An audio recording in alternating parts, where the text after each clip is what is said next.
දැන් මම දැක්ක මේ Facebook එකේ වීඩියෝ එකක් මිහින්තලේ විදේශිකයෙක් බියර් එකක් බොනවා මේ පුදුමයි මේ හරියද බියර් එක බොන්නේ. දැන් මිනිස්සු කවුරුත් ඒකට මුකුත් කියන්නේත් නැහැ. විරුද්ධ වෙන්නෙත් නැහැ නොදැක්කා වගේ යනවා.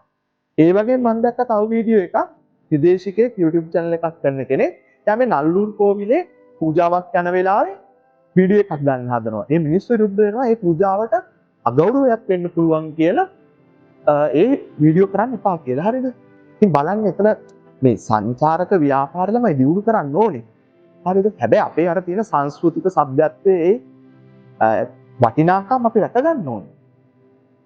ඒ දේවල් නැතුව ඉස්සරහට ගිහිල්ලා වැඩක් නැහැ. මොකද ජාතියක අනන්‍යතාවය වෙන්නේ මේ සංස්කෘතිය, ඒ වටිනාකම් ඒව තමයි අපි මේ විදේශිකයට අත්විඳින්න දෙන්න ඕනේ. බලන්න ජපානයේ ලෝකේ ධනවත් ආර්ථිකයක් වෙලත් අදටත් ඒගොල්ලෝගේ සංස්කෘතික හැඩගැසීම්, ඒගොල්ලෝගේ ආගමික විශ්වාසයන් ඒගොල්ලෝ අදටත් ඒ වටිනාකම් රැකගෙන ඉන්නවනේ.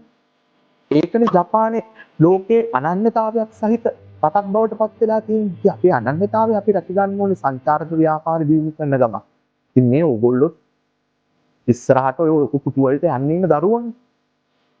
ඕගොල්ලෝ ඕගොල්ලෝගේ අපේ රටේ තියෙන සංස්කෘතික හැඩගැසීම්, ඒ වටිනාකම් අවදාවත් අත්හැරලා දාලා ඉස්සරහට යන්න එපා.